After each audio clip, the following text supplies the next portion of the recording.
Hello दोस्तों, नमस्कार। आइए देखते हैं अगली टॉपिक। पिछले वीडियो में हमने आपको कूलाम का नियम पढ़ाया था। कूलाम का नियम जिसमें आपने अदिश रूप पढ़ा था। अब जो है इसमें आप कूलाम के सदिश रूप के बारे में पढ़ेंगे।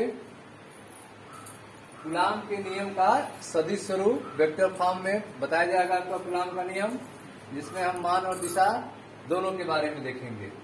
जैसे देखें ध्यान पर, यहाँ पर ए और बी दो बिंदु हैं, जहां पर दो आवेश रखे गए हैं, दो बिंदु आवेश। कहां पर? Q1 और Q2 चिन्ह के जो एक ही चिन्ह है, दोनों का समान चिन्ह है। ठीक है, दोनों प्लस आवेश हैं। Q1 और Q2 एक ही चिन्ह के दो बिंदु आवेश, ठीक है, बिंदु A और B पर रखे गए हैं।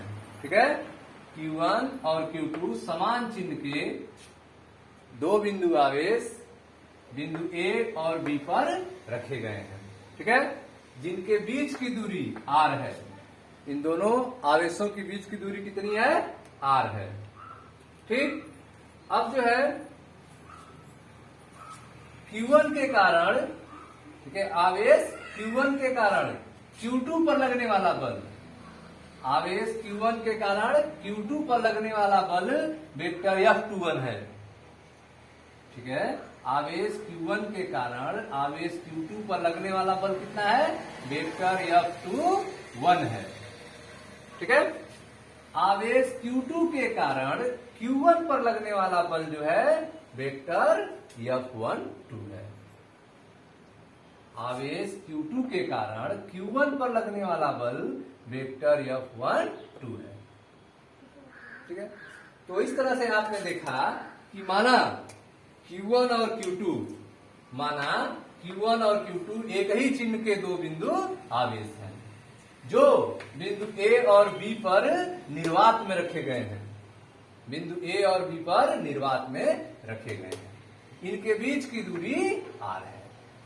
ठीक, माना Q1 के कारण Q2 पर लगने वाला बल वेक्टर F21 है। Q2 के कारण Q1 पर लगने वाला बल वेक्टर F12 है। ठीक, तब अब हम बल का मान निकालेंगे। यह जो Q1 के कारण Q2 पर बल लग रहा है वेक्टर F21, पहले उसका मान निकालते हैं। तो वेक्टर F21 का मान कितना होगा? तो वेक्टर F21 बराबर 1/4 pi epsilon not, 1/4 pi epsilon not Q1 Q2 बटे R²। यह मान हो गया। अब दिशा क्या होगी? तो यूनिट वेक्टर, ठीक है, यूनिट वेक्टर R12। Q1 के कारण Q2 पर लगने वाला बल निकालना है यार। यह जो बल लगेगा किधर लगेगा? इस साइड में बल लग रहा है। दिशा आपको देखें, यह है आपका unit vector R12, unit vector R12। यह हो गया आपका दिशा। यह दिशा को रिप्रेजेंट कर रहा है और यह बल के मान को रिप्रेजेंट कर रहा है। तो वेक्टर F21 बराबर 1/4 pi epsilon not Q1 Q2 बटे R² यूनिट वेक्टर R12, समीकरण नंबर 1। ठीक, अब यहाँ पे जो यूनिट वेक्टर R12 है, यह Q1 से Q2 की ओर इंगित करने वाला एकांक वेक्टर है। यूनिट वेक्टर R12 क्या है? Q1 से Q2 की ओर प्रदर्शित करने वाला एकांक वेक्टर है, यूनिट वेक्टर है। ठीक, अब आते हैं Q2 के कारण Q1 पर लगने वाला बल वेक्टर F12। तो वेक्टर F12 कितना होगा? 1/4 pi epsilon not Q1 Q2 बटे R², और दिशा unit vector R21, unit vector R21। ठीक है, तो यह दिशा होगा यूनिट वेक्टर R21। जो यूनिट वेक्टर R21 क्या है? Q1 से Q2 की ओर इंगित करने वाला एकांक वेक्टर है। ठीक है, यह जो यूनिट वेक्टर R21 है, यह Q2 से Q1 की ओर, Q2 से Q1 की ओर इंगित करने वाला एकांक वेक्टर है। ठीक है, तो इस तरह से आपने देखा कि बिंदु आवेशों पे जो बल लग रहा है वेक्टर F12, वेक्टर F21, उस बल का आप मान भी लिख रहे हैं और दिशा भी लिख रहे हैं, उनकी दिशा भी लिख रहे हैं। जैसे आपने इसकी दिशा लिखा, Q1 से Q2 की ओर लगने वाला बल यह है और इसकी दिशा यह है। Q2 से Q1 की ओर लगने वाला बल है और इसकी दिशा यह है। ठीक है, जहां यूनिट वेक्टर R21 जो है Q2 से Q1 की ओर इंगित करने वाला एकांक वेक्टर। समीकरण नंबर 2। समीकरण 1 और 2 कूलाम के नियम का सदिश स्वरूप को व्यक्त करता है, वेक्टर फॉर्म को व्यक्त करता है। ठीक है, यह जो आप देख रहे हैं वेक्टर F21 1/4πε0 Q1 Q2 बटे R स्क्वायर वेक्टर R12 और वेक्टर F12 4πε0 Q1 Q2 बटे R स्क्वायर वेक्टर F21, यह कूलाम के नियम के सदिश स्वरूप को व्यक्त करता है। ठीक है, इसे दूसरे रूप में भी लिख सकते हैं आप, इस नियम को आप दूसरे रूप में भी लिख सकते हैं। इस यूनिट वेक्टर जो आप देख रहे हैं इसको बदल सकते हैं। आप पढ़े होंगे यूनिट वेक्टर ए बराबर वेक्टर ए बटे माड ऑफ वेक्टर ए, इस तरह पढ़े होंगे। या फिर इसको ऐसे लिख सकते हैं वेक्टर ए बटे ए। यूनिट वेक्टर ए बराबर वेक्टर ए बटे माड ऑफ वेक्टर ए या फिर वेक्टर ए बटे ए। ठीक है, इस तरह से हम इस यूनिट वेक्टर को चेंज करेंगे। ठीक है, तो यदि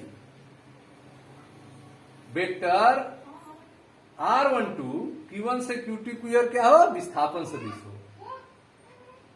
ठीक है, यह आपका यूनिट वेक्टर है, यूनिट वेक्टर R12।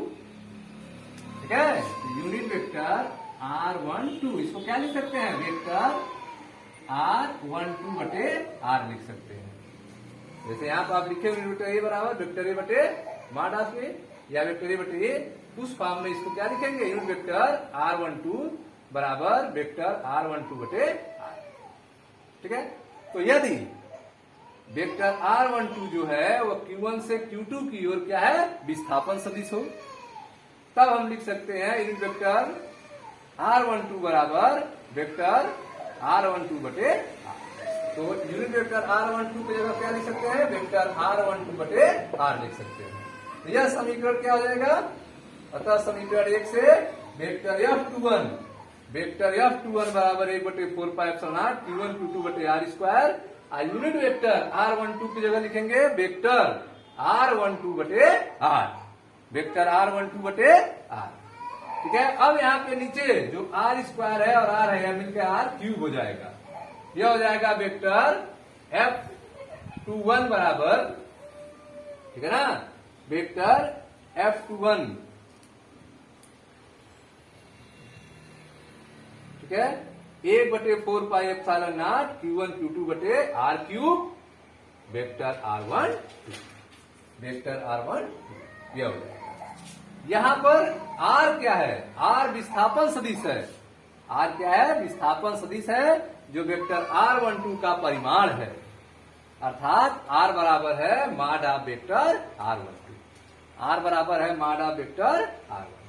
ठीक, इसी प्रकार इस समीकरण को आप लिख सकते हैं वेक्टर F12 बराबर 1/4πε0 Q1 Q2 बटे R क्यूब आप वेक्टर R21। ठीक है, इस तरह से मान रखने पर वेक्टर F12 बराबर 1/4πε0 Q1 Q2 बटे R क्यूब वेक्टर R12, जहां R क्या है, माड ऑफ वेक्टर R21। ठीक है स्टूडेंट्स, यह था आपका कूलाम के नियम का सदिश स्वरूप, जिसको आपने मान और दिशा दोनों के साथ रिप्रेजेंट किया। अब यह कूलाम का नियम का जो सदिश स्वरूप है, इसका क्या महत्व है, क्या इंपॉर्टेंस है। ठीक है, कूलाम के नियम के सदिश स्वरूप का क्या इंपॉर्टेंस है। तो अब यहां पे आप देख रहे हैं कि यहां पे जो बल लग रहा है Q1 के कारण Q2 पर बल लग रहा है, Q1 के कारण Q2 पर बल वेक्टर F21 और Q2 के कारण Q1 पर बल वेक्टर F12। ठीक है, इसमें जो आप यूनिट वेक्टर R12 लिख रहे हैं, जो एकांक वेक्टर है, यूनिट वेक्टर R21, ठीक है, अगर इसकी दिशा बदल दिया जाए तो चिन्ह बदल जाएगा और ये आपस में एक दूसरे के बराबर हो जाएंगे। तो चूंकि unit vector R12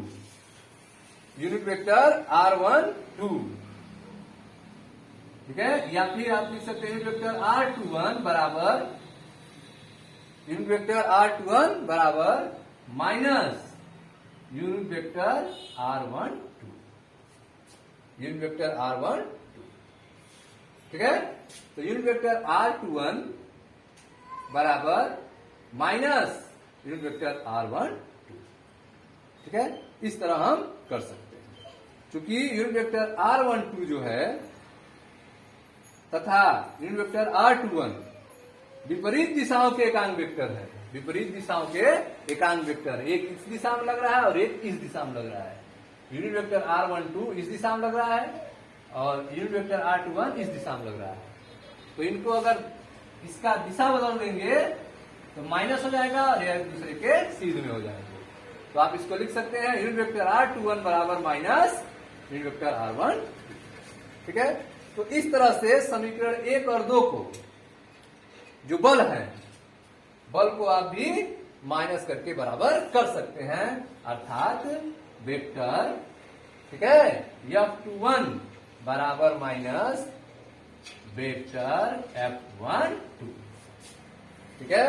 vector F21 बराबर माइनस वेक्टर F12, ठीक है। अर्थात दोनों आवेशों द्वारा एक दूसरे पर लगने वाला बल बराबर और विपरीत है। दोनों आवेशों द्वारा एक दूसरे पर लगने वाला बल क्या है, बराबर है और विपरीत है। अर्थात कूलाम का नियम न्यूटन के तृतीय नियम का पालन करता है। कूलाम का नियम जो है वह न्यूटन के तृतीय नियम का पालन करता है, ठीक है। यह पहला महत्व है कि जिस तरह से न्यूटन का तीसरा नियम होता है, उसी तरह से कूलाम का नियम भी न्यूटन के तीसरे नियम का पालन कर रहा है। पुनः जो समीकरण 1 और 2 है, दोनों आवेश Q1 Q2 को मिलाने वाली रेखा के अनुदिश लगने वाला जो बल है, जो बल वेक्टर F12 और वेक्टर F21 परस्पर विपरीत हैं, इधर लग रहा है और उधर लग रहा है, परस्पर विपरीत है। अर्थात स्थिर वैद्युत बल केंद्रीय बल होते हैं। यह क्या रिप्रेजेंट कर रहे हैं, स्थिर वैद्युत बल क्या होते हैं, केंद्रीय बल होते हैं। स्थिर वैद्युत बल केंद्रीय बल होते हैं, सेंट्रल फोर्स होते हैं। दोनों आवेश पर लगने वाला बल एक दूसरे विपरीत है, अर्थात स्थिर वैद्युत बल केंद्रीय बल होते हैं, ठीक है। यह कूलाम के नियम का सदिश स्वरूप का महत्व होता है। मिलता है नेक्स्ट वीडियो में, जहां एक से अधिक आवेशों के बीच लगने वाले बल की गणना किया जाएगा, अर्थात force between multiple charge, principle of superposition के बारे में हम लोग पढ़ेंगे। बहुल आवेशों के बीच बल अध्यारोपण का सिद्धांत के बारे में पढ़ेंगे, ठीक है फ्रेंड्स। मिलते हैं नेक्स्ट वीडियो में।